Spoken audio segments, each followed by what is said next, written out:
We begin again this hour with the murder of Kimberly Proctor. A News has obtained much of the evidence against the two teenage boys who committed the sadistic rape and killing.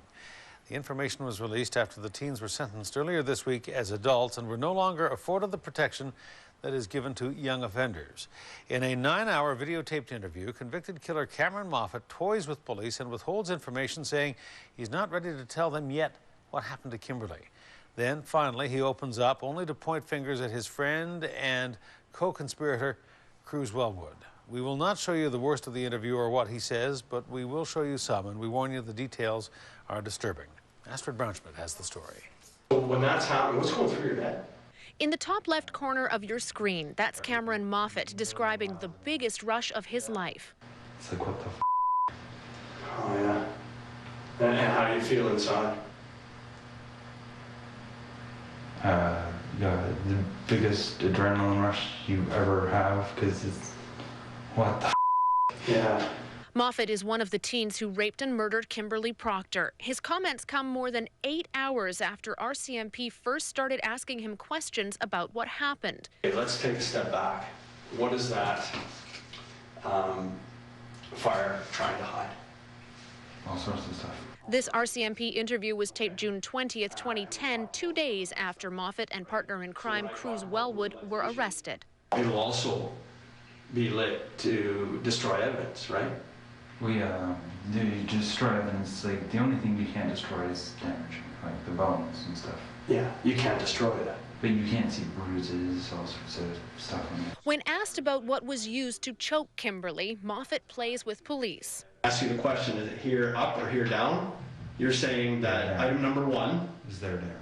Is there down. Item number 2? During the interrogation, Moffat still withholds details, saying it's not the right time. Oh, God. There's going to be a time and place one day when this is just going to be so easy to tell.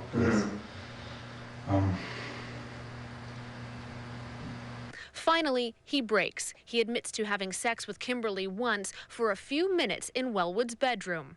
He explains how they restrained her, how Kruse's sock was stuffed in her mouth. Her mouth was then covered in duct tape, her arms and legs bound with more duct tape, and how her clothes were cut off with a kitchen knife.